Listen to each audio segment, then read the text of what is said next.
Welcome to John Martin Talks, where we battle ignorance and apathy daily. The growing ignorance of just how special this experiment we call the United States of America is, and the apathy that we can't or won't do anything and everything to save her.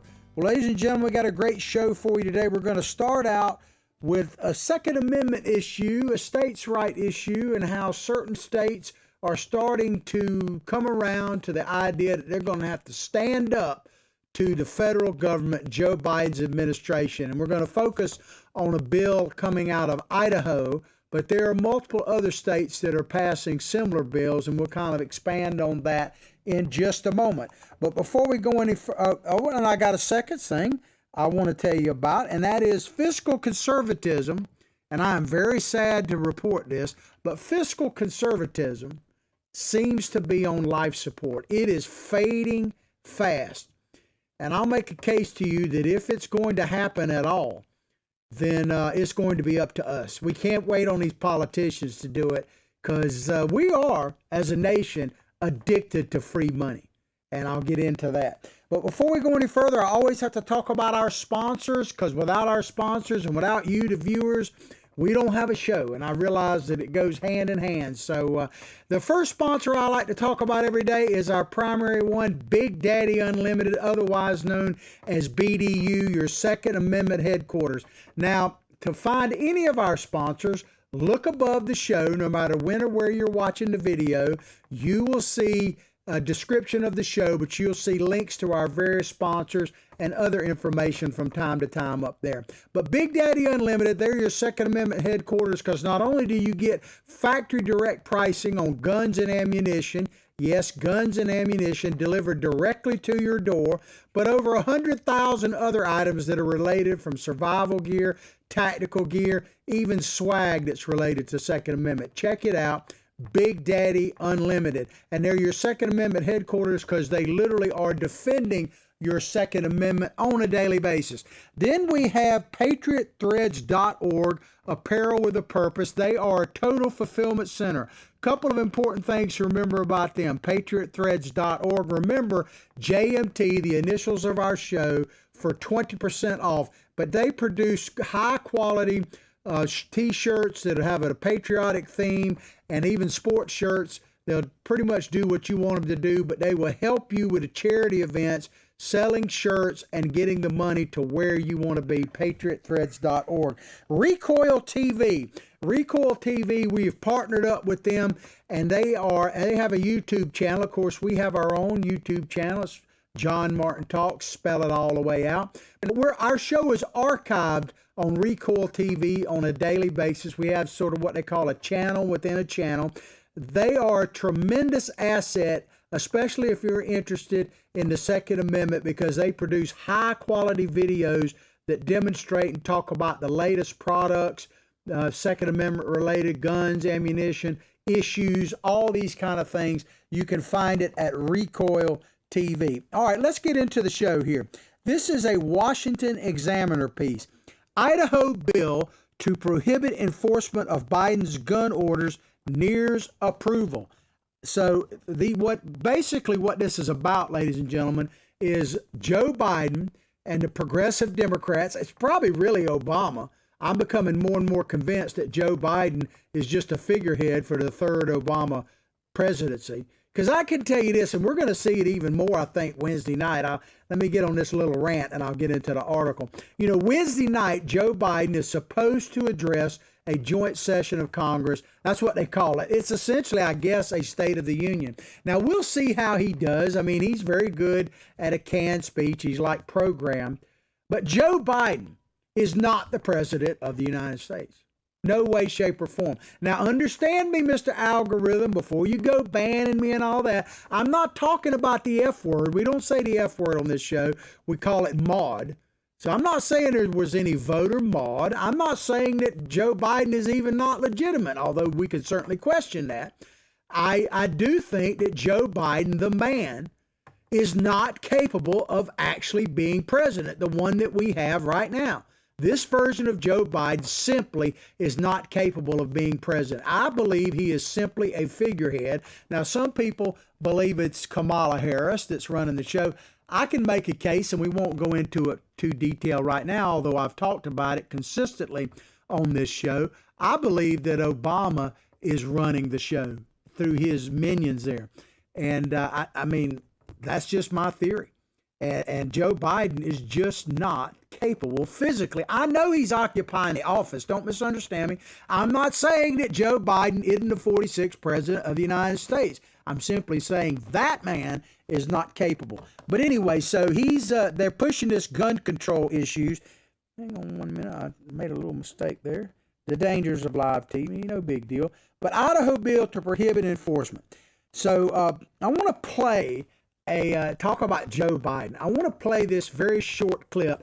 This is when Joe Biden was signing executive orders pertaining to the Second Amendment, and it's got everybody that believes in the Second Amendment, really the Constitution, a little bit in uproar. To me, and I said this at the time, these are the scariest words I think I have ever heard a president utter. Check it out. But no amendment to the Constitution is absolute. No amendment to the Constitution is absolute. Do you understand what that means? Now, he was talking about the Second Amendment, but the Constitution can certainly be changed through there is amending process, correct? But when you say that no amendment, keep in mind, once an amendment happens, it's not like it's not a part of the Constitution. It's not like the first 10 amendments, the Bill of Rights, are separate from the Constitution. No, they are, quote, amendments to the Constitution. Thus, they are a part of the Constitution. So when you say that no amendment is absolute, you're saying that the Constitution is absolute. And that, to me, is the scariest thing I think I've ever heard a president say. Because without the Constitution, we don't have anything. We have a dictatorship. Socialism is the best we could hope for. Because if it's not absolute, is it just the opinion of the sitting president? Is that what it's about? Because God help us if that's true in any case, but let alone with Joe Biden, because I don't even know if he knows what his opinion is. I'll say this also. People talk about the Biden agenda, and I'm sure I say it from time to time. Biden's already completed his entire agenda already. It has nothing to do with gun control. Now, I'm not saying he's not for gun control. I'm simply saying Biden's only real agenda was to become president of the United States, period. That's his agenda from 47 years ago, and he's achieved that agenda. Now, everything else is the progressive left wing's agenda.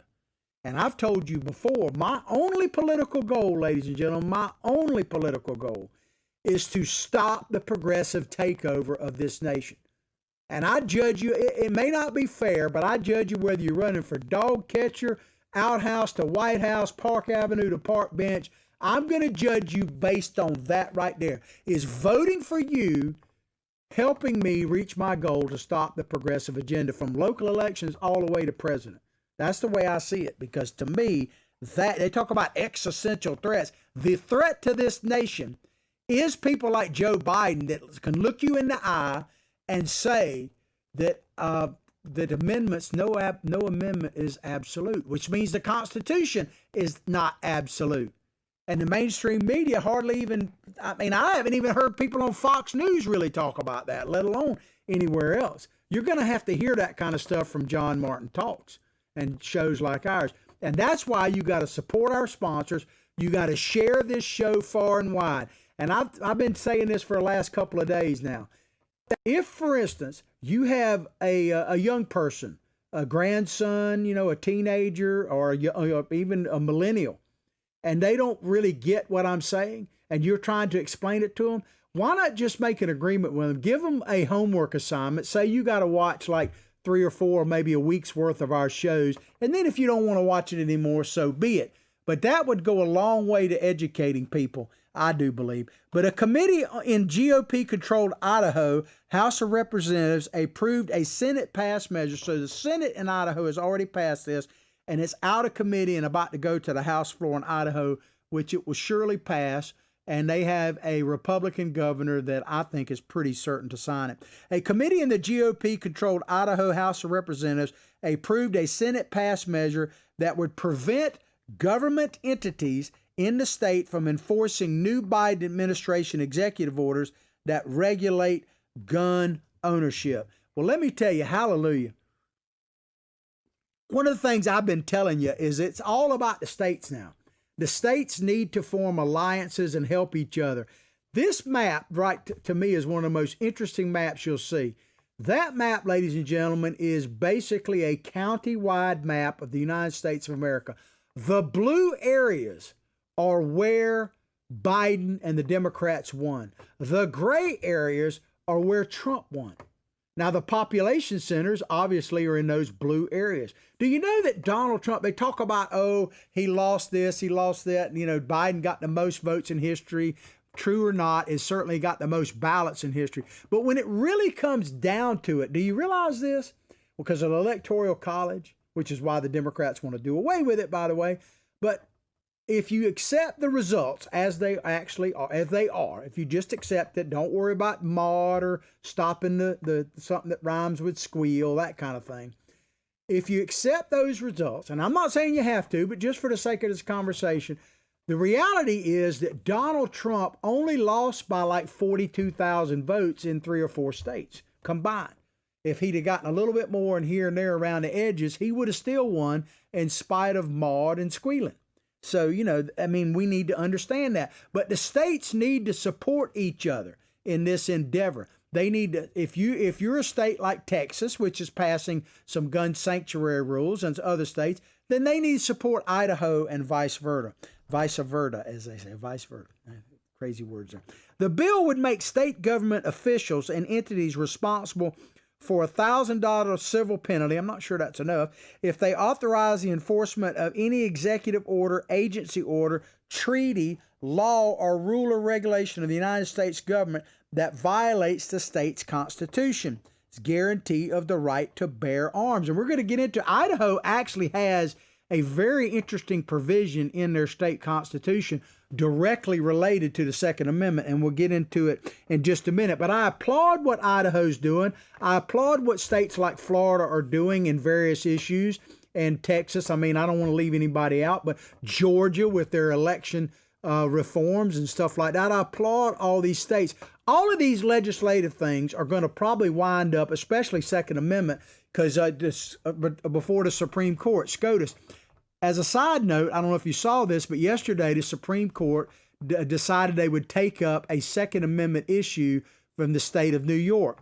We're not going to get too deep into it, but basically what the complaint is in New York is that the right to carry, the right to conceal carry, the right to carry, that their good Second Amendment advocates up there are saying that the state of New York has such a cumbersome policy to exercise your Second Amendment right to carry a weapon that, or to even own one for that matter, that New York State's laws are so cumbersome that essentially it precludes an average citizen, everyday run-of-the-mill Joe Sixpack guy from being able to exercise their Second Amendment rights. And I agree with that, by the way, but the Supreme Court has decided to take up that case, and we'll keep you posted as that develops.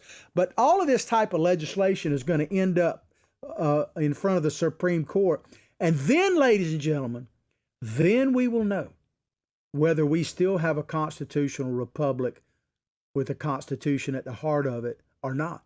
Because keep in mind, the Constitution, and this is something I say over and over, but I don't think I can say it enough. And this is where you need to give assignments to young people to watch this show. Or if you're a young person that's watching the show, tell your friends about it. Because they don't out teach you this in school, what I'm about to say. The Constitution, at its essence, is not to empower government. A lot of people go, what? It's not to empower government. In fact, it is just the opposite. It is to protect the individual's rights, the rugged individual's rights, which this nation was founded on, from the overreach of government. Because that is, in large part, why people came to this country and established the United States in the first place. They were running from tyranny. And so they knew what an overpowering, in the case of the English, monarch would be. In most countries, they were under a monarch as well. And so they came here fleeing that type of government. So they dadgum sure didn't create a government to be basically a monarchy again, or an elitist group, or like King Joe with it, or even Obama. Remember when Obama said, I got a phone, I got a pen, And basically, isn't that what Biden is doing? He's probably not using the phone because I don't know, talking to Joe Biden makes much sense. But this legislation, I guarantee you, is going to go before the Supreme Court. And then we're going to know, ladies and gentlemen, do we actually have a constitutional republic or not? Because it's teetering, without a doubt. I don't think there's any doubt. And the Supreme Court hasn't given me much to go on lately, encouragement in that sense. So we'll see. Idaho State Constitution, check this out. This is a pretty interesting. Idaho State Constitution says that no law shall impose licensure, registration, or special taxation on the ownership or possession of firearms, ammunition, nor shall any law, this is the Idaho State Constitution, nor shall any law permit the confiscation of firearms except those actually used in the commission of a felony. In other words, a crime. Amen, Idaho. Now, why do you suppose Idaho has this unique provision in their state constitution? Could it go back to the times when Idaho might not have been so civilized and that law enforcement wasn't everywhere? And they're not now, by the way. I mean, even you go back and look at the police, the chief of Detroit, Michigan, for instance, who happens to be a black man. Everything's about color, but it's interesting. His philosophy, he tells his citizens he wants them, and this is Detroit, hardly a conservative bastion there. He's told his citizens to absolutely practice their Second Amendment, because they cannot guarantee, or matter of fact, he doesn't even try. He tells you that in many cases your life might depend on whether you have your Second Amendment rights, because our police officers are not going to get there in time when sometimes seconds matter. It's not possible, right? It's not possible. So I mean, amen to Idaho. And like I say, do you think maybe, just maybe, that they put this in their constitution because they realized that, you know, it was a dangerous place, and that that law enforcement might have been, in that case, you know, horsepower miles away? Of course, we're going to go back to that, either riding a horse or the Flintstone car, pedaling our feet, if Joe Biden and his bunch has their way. So, you know, maybe we'll get into, are they going to defund or reimagine or do away with the police officers? I saw an article. I didn't really get into it, so I don't know if it's true, but I saw this, and I'm saying I don't know the validity of this, but the headline basically said something like 5,800 police officers have now filed for their retirement in mass in New York City. And it's like a record. If true, my God, what kind of, I mean, Escape from New York is going to be something that they're going to have to make Escape from New York 2 or something, right? The legislation already passed the Republican-led state Senate by a 28-7 vote. So it's pretty sure to pass the House, it seems like. And I think the governor, although the governor hasn't come out and said he supports it, his office basically said they don't talk about, which this makes sense to me. I wish more political figures would heed this. Said we don't discuss pending legislation until it passes. So he's not going to play his hand. But and I'll show you some things he's put out, this governor of Idaho, that shows that he's most likely to pass to sign it. But have you noticed that West Coast conservatives?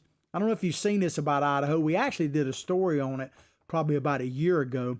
And by the way, if you want to watch our podcast, there's a couple of great ways to do it. Of course, you can always go to our YouTube channel. You can go to Rumble, BitChute. We're up there on a daily basis. We're on America's Voice News, or at least we try to be on a daily basis. And they have download a free Android on your Android and on your iPhone. They're on Roku, Fire Stick, Apple TV. America's Voice News, a great alternative to the mainstream media. They are also on Channel 219 Dish Network and the Pluto channel. We don't have a live show on there right now, but you could maybe lobby for us to get one back on there. But if you go on their streaming service, click under their shows tab, you will see our show in like 16-minute segments. But the thing I talked about was conservatives from the West Coast. You're like, Florida is getting a lot of New Yorkers, Massachusetts, East Coast people moving here, Texas, California. But a lot of conservatives out west in states like California are moving to Idaho as well. It's another choice for them for a lot of reasons. Idaho's a very beautiful state, but they're moving there, especially in the Boise area, mainly because the same thing that I'm glad I'm here in the free state of Florida. I talked about this a little bit yesterday, but I think if I say it, it bears repeating.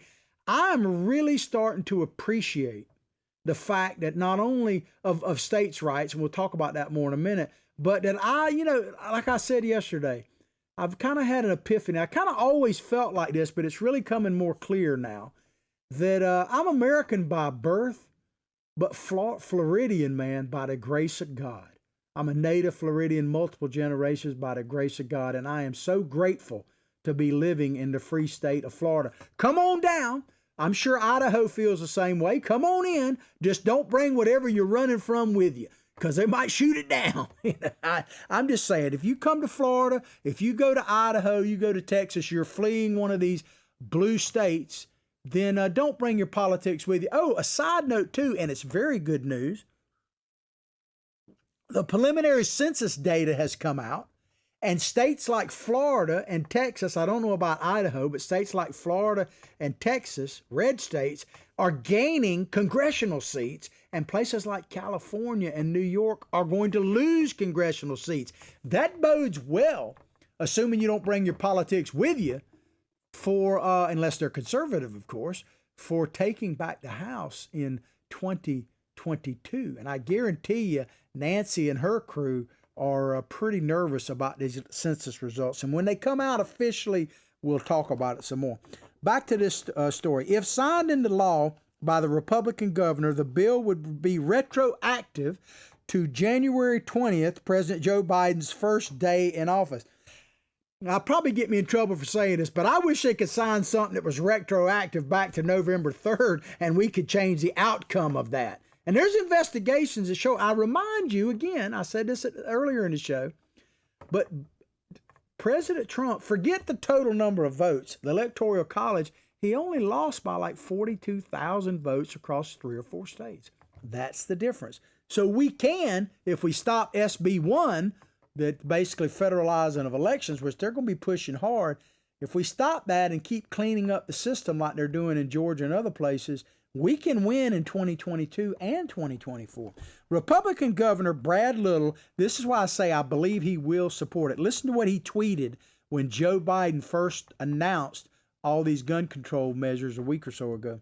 He said, this is what the governor tweeted: Idaho will not stand for President Biden's unilateral actions to erode your Second Amendment rights. Amen. And states' rights, I want to reiterate a little bit on that. This is John Hancock, and he was the one, if you ever heard, put your John Hancock on it, because he's the guy, when it signed the Declaration of Independence, he wrote it really big, and he basically said, there's another quote from him, that he basically said, so King George could see me, and, maybe hang me twice or something like that. But essentially, he tells you there that it is up, and this is key, that it is up to the individual to fight for their own rights. God-given rights, the inalienable rights, was what that means. The Second Amendment is one of those. So it is up to us. It is not up to these politicians. Because if we leave it up to the politicians, guess what? We're screwed. Do we have more? Let me just ask you this question out there, and you can chime in on Facebook or whatever. I didn't get up to comment yesterday. I had some issues yesterday afternoon. Nothing major. It's had a lot to do. I will get to those comments today and the ones you put later on today. But let me just ask you this. Do we have more rights today than we had when we signed the Constitution? Or are they getting whittled down? I think it's pretty obvious. They're getting whittled down and obliterated on a daily basis. So it is up to, if you wait for the politicians to do it, what's going to happen? They're going to just destroy us, the whole thing. They're going to, basically, right now, I've said this many, many times, but I think it's true every day, more so every day. If we had what was it, Bill and Ted's Excellent Adventure, where they travel through time, meeting historical figures, if we could bring back any of our founding fathers, what do you think? Of course, they'd be in awe of the technology. I'm not talking about that. But if they looked at our way of government, how we make our laws, how we tax people, all we're doing government-wise, I think they wouldn't recognize it. They would simply say that the Constitution must have been obliterated. because I believe we're living in a post-constitutional age, and we have been for decades. So I say all that to say again, if we leave it up to the politicians, then we're screwed. We've got to listen to one of our great founding fathers, John Hancock, and it is up to us to fight this. It is up to us. And we do it by voting, and we're going to talk more about that in our next story. But ultimately, ladies and gentlemen, this has come down to a resistance to tyranny. Everything about what I've been talking about for the last several years now is this. It's a battle of tyranny versus freedom. That is where we're at. So if we don't man the political ramparts, we're going to have to man the real ones again, and that means exercising your Second Amendment. I'm not advocating violence. I'm simply saying that if we don't take responsibility for our government, because my dad used to always say we get the government we deserve that we voted in. If we don't take personal responsibility, educate ourselves and others, motivate ourselves and others, activate ourselves and others, and eliminate when necessary by voting other, politicians, and teach this to our young people, then we're not going to make it. It's just that simple. All right, let's move along here. Let me check my time. I'm doing pretty good. We got a story from The Hill, and this story, it's not surprising at all to me. Excuse me, making a little mess. Got a drinking problem. Can't get it in my mouth. Let me try that one more time. But what we really got, ladies and gentlemen, is a thinking problem, to be honest with you. And this next story proves it beyond a shadow of a doubt. It doesn't surprise me. It saddens me. And I believe it's probably true, and you'll see. This is from The Hill. GOP, which is the Republicans, worries fiscal conservatism losing its rallying cry. Well, I don't know if you've seen this. I don't know if we can get, well, we might not be able to get that GIF out. I had $100 bills dancing, but sometime I put stuff in there that Billy Bob tells me we don't really able to do, so we'll pass on that. But it's dollar bills. It's a bling-a-ling. It's, when it comes to dead presidents, I actually prefer dead inventors myself. I'm just saying, support our sponsors. I need to get me a tip jar or something, electronic tip jar, right? Because people have asked me about that. Let's get into the story. Republicans say fiscal conservatism simply isn't the GOP rallying cry. Was it really ever? I mean, it was a cry, but was it ever actually something they did? Rallying cry, it used to be. And that's making it much harder to counter President Biden's push for trillions of dollars in new government spending. Well, ladies and gentlemen, the simple thing is, and I hate to put this meme up there, but it's true. We are addicted to free money. We're addicted to money. We simply are. And it's across the board. And it's hard to really evaluate ourselves sometimes, but when we really look at it, we're pretty much across the board addicted at some level, some more than others, to free money. And who's feeding that addiction now, man? The Democratic Party realizes that, and they are just pushing it. And you say, okay, well, the GOP, what about them? But I'll share this quick experience I had, and it kind of explains a little bit of the GOP. I've told you, if you new to the show, you might not know this, but I was a substance abuse counselor for like 15 years. I worked in a treatment center, detox, a CSU, which is crisis stabilization, all that for like 15 years, because I needed it myself in the past. I've been clean and sober now for like 33 years, I think it is, something to that effect. Anyway, I don't preach. I'm not a preacher. I'm not a law enforcement officer. I just know what's right for me. But one of the things that happened kind of late in my career, and I wasn't directly involved in this, but Florida and all this Oxycontin stuff, Florida became basically the pill mill of the United States, certainly for the southern United States. And we had to change our laws, but people were addicted to Oxycontin, right? It's bad. I mean, it's medicine. And I tell people all the time, oh, it's prescription. Well, pretty much everything Elvis took and Michael Jackson took was prescribed by a doctor, right? And it killed them. I'm not saying don't listen to your doctor, but in Florida, we had these pill mills, right? So fast forward to this treatment center I work for, this larger umbrella organization. They opened up a pain clinic for people to come to regulate their pain meds, which was basically Oxycontin. And they wanted me to go and work part-time there, be what they call PRN on call there. And I said no. I'm not doing it. And they said, well, why? I said, because quite frankly, I don't believe in what you're doing. I don't believe that you can be a mental health facility, a drug treatment center, and provide pain medication management to people. Now, I'm not a doctor, but I can tell you, I used to watch it and people would come up there and it'd be like old home day, man. Hey, Billy Bob. Hey, Susie Q. How you? Long time no see. You here for your pain med? Yeah.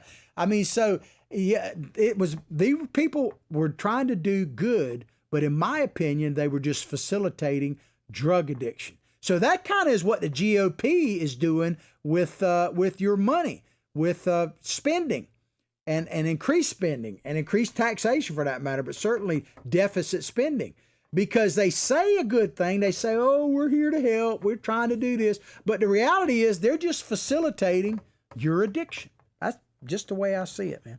But and probably to kind of let you know, when Ron Paul ran for president, I think it was when Mitt Romney won the Republican nomination. I actually voted for Ron Paul in the Republican primary, and I don't regret it. I regret the fact that he lost, because Ron Paul is basically the only, I know ran to a certain extent, but Ron Paul, in my view, is the only political figure really that takes this thing serious and actually spoke his mind and told the truth and essentially got punished for it.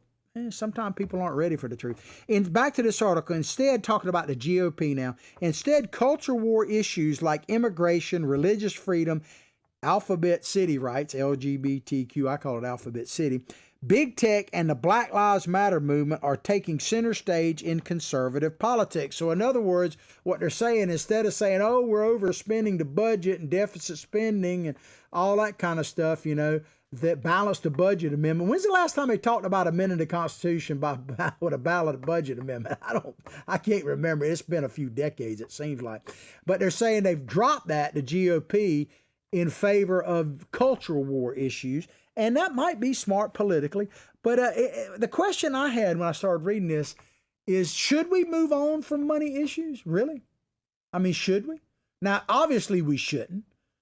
But at the same time, haven't we, essentially? Because apparently the majority of American people, and I'll give you some poll numbers in just a moment, are for all this crazy spending.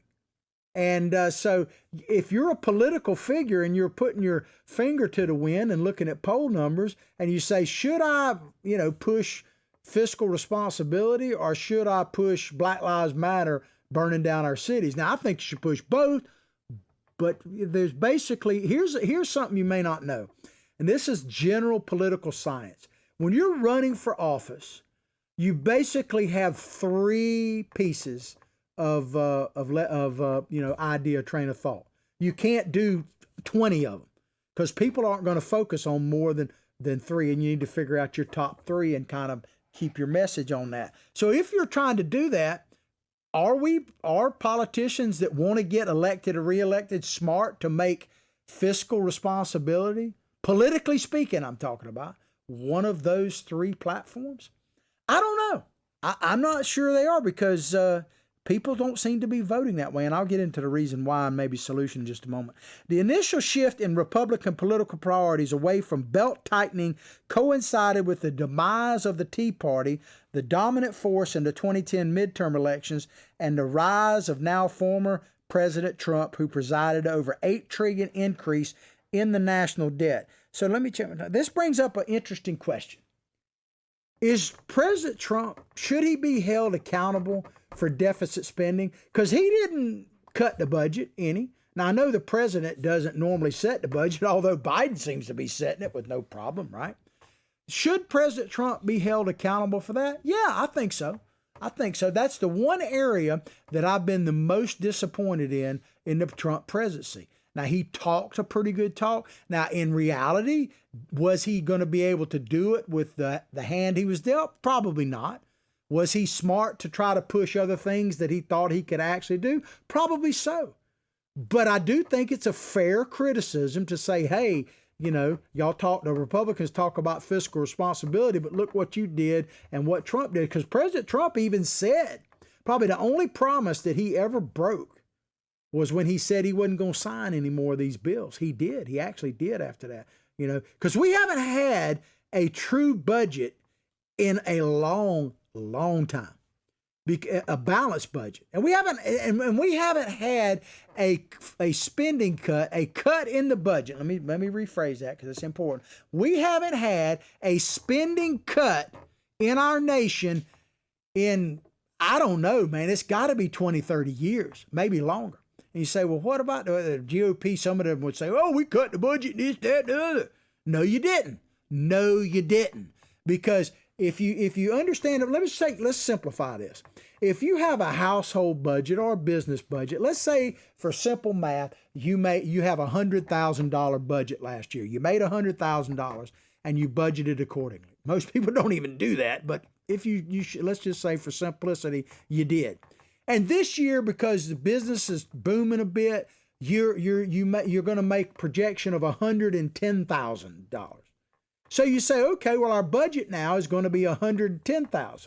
And you get partway into that, figuring the budget out, and you realize that either your projection is not correct, or maybe you should put some money aside for savings or something like that and not just spend it. So you say, okay, to be on the safe side, instead of $110,000, remember your budget was $100,000, now it's $110,000, we'll lower it to $105,000. Well, and so in Washington, that means they cut the budget by $5,000. No, you cut your rate of spending. There is a huge difference. Washington cuts their rate of spending from time to time, but they never actually cut the budget. If I'm wrong, I challenge you to show me where I'm wrong. But President Trump, should he be held accountable to that? Yeah, to a certain extent, but not to what these politicians, I'm getting ready to quote a bunch of current political figures, mostly GOPers, about what needs to be done and, you know, how we got to get fiscally responsible. Now Republicans are having a tough time generating the same outrage over Biden's multi-trillion-dollar spending agenda as they did over former President Obama's signature initiative, which we're having the third term of Obama, the American Relief Reinvestment Act, and the Affordable Care Act, Obamacare, which costs far less than what Biden is proposing on infrastructure. Infrastructure, man, has become a joke, right? Already. And God help us, if you traveled around this country, you realize we have an infrastructure problem. But infrastructure, I decided to make sure I understood what the word actually meant. I looked it up. The basic physical and organizational structures and facilities, i.e., buildings, roads, power supplies needed for operation of society or enterprise. So it's actual structures. It's not, child care. It's not voting rights. I mean, basically the Democrats have created infrastructure as just a catch-all. It can mean anything. But listen to these Republicans. I want to get through a few of them if I have time, and I think I do. Senate Republican Whip John Thune from South Dakota said, unfortunately, fiscal concerns are probably not as important to the GOP base as 10 years ago, and that Trump helped transform the party's priorities. So he's blaming, to a certain extent, Donald Trump for not focusing on the budget and focusing on other things like these cultural wars. Maybe a fair, actual comparison, maybe. But a balanced budget, when's the last time, as I said, we had one? But listen what Thune said. He said, there was a political evolution, and the fiscal conservatism that was the core tenet of the Tea Party got displaced by the more populist elements of the Republican Party. So it's the voters' fault, is what he's saying. We would have been fiscally conservative here in Washington, but you elected somebody like Donald Trump. That's the way I'm interpreting what he's saying. So you MAGA hat wearing sons of guns, you dregs of society, you guys that voted more for President Trump in 2020 than any president incumbent in history, yeah, you guys, you're the real problem. You keep electing people like Donald Trump. But he went on to say, this is Thune from South Dakota, he went on to say that while Trump was able to energize voters by hitting on hot-button cultural topics such as immigration and border security, it's now time for the GOP to get back to its traditional stance on fiscal issues. So he's saying That now that we're past Trump, we can get back to tightening our belt like we were before. Yeah, keep in mind, we haven't had a balanced budget. You know, when he just announced he's running for re-election. He was first elected to the Senate in 2004. 2004. Now, if my math is correct, that's 17 years the dude's been up there. And he wants to get back to what they were doing before, which was absolutely squadoosh, diddle, man. And here's the thing. Donald Trump talks about people like Mr. Thune and some others I'm getting ready to read when he said this in the debates with Hillary Clinton. Check it out. Typical politician, all talk, no action, sounds good, doesn't work, never going to happen. Our country is suffering because people like Secretary Clinton have made such bad decisions in terms of our jobs and in terms of what's going on. Now, look, that's good. Right, he's absolutely right. All talk and no action. So, yeah, they want to blame Donald Trump. They want to blame you, the voters. This is the GOP. See, if you think I'm calling them out more than I do the Democrats, you're right. You are right. And I am a Republican, probably get me in trouble here locally.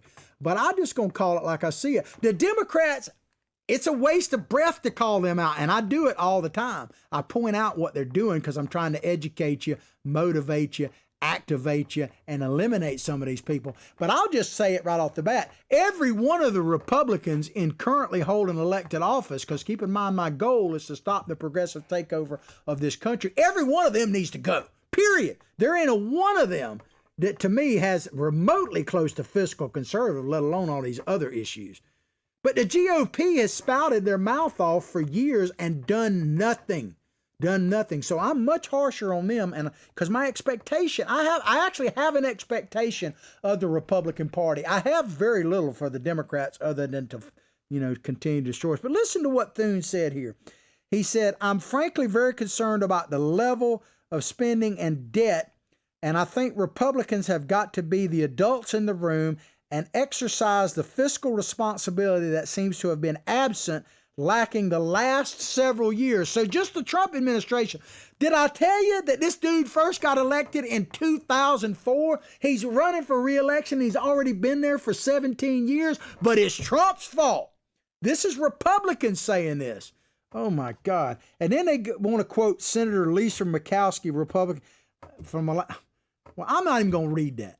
You know what? Because who cares, man? Who cares what Murkowski says, for God's sakes? All I can say about Murkowski is to challenge you folks in Alaska. Get rid of this clown. Get her out of there ASAP. Now, she is talking about fiscal responsibility. I will point this fact out. She was first elected to the Senate in 2002. 19 years. And she's running for re-election. 19 years. And she's going to talk about the lack of fiscal responsibility? I've told you this before, but if I say it, it bears repeating. And I said this after, Georgia went for those two senators there and basically gave the House, Senate, and the White House to Republicans. I said, don't feel sorry for to Democrats. Don't feel sorry for these Republicans being in the minority party, in the minority, because they're very dadgum good at it. They're perfectly suited for being a minority party. Lisa Murkowski and Thune, they fit perfect into that. Because now that they're a minority, they can run their gators, they can run their mouth, not do a dadgum thing, raise money, and nobody expects nothing. Because we're not in power anymore. But when you were in power, what happened? It's not like President Trump inherited a balanced budget, for God's sakes. He inherited a broken system, and he exposed it. Former Speaker John Boehner. He's written a book, by the way. I'm not planning on reading it. Maybe they can give it to the illegal immigrants. Did you see that the illegal immigrants are being passed out a child book written by Kamala Harris? Yeah, it's true. You can't make this stuff up. Former Speaker John Boehner criticized House conservatives in his... I just laugh because John Boehner, man, in his new book on the House, A Washington Memoir for Abandoning... I'm sorry, I got to take a drink before I read. I'm John Martin, not Demo, but before I read this next part, man. If you know what this is John Boehner, Okay, John Boehner said on a Washington memoir for abandoning their Tea Party principles during Trump's 4 years in office. Tea Party principles. The Tea Party adamantly hated John Boehner. He was the one that kept the Tea Party, the Freedom Caucus, from actually getting their agenda through. So John Boehner talking about the Tea Party like he was a part of it, man. I mean, good Lord, man. But since John Boehner decided to poke his head out, let's just mention that he was in Congress from 1991 to 2015. 24 years. But yet it's Trump's fault. And the voters that put that scalawag there, that is the problem. John Boehner, oh, no, we need more of him. Not, man. The shift in political priorities, let me check my time, I got a few minutes left. The shift in political priorities was even more apparent last month when the House, and we brought this story to you, not too many people talked about it, Republican conference voted by secret ballot to lift the ban on earmarks it had enacted in March of 2010 at the time of the Tea Party, when the Tea Party was on the rise. Well, let me tell you, ladies and gentlemen, I have found the solution for all of these. And I've played this video because this guy is a professional and he can be used in so many ways, and he's a time-proven professional. This is the one vote we need to cast for all Democrats and pretty much all Republicans if we're going to save the ship. Check it out.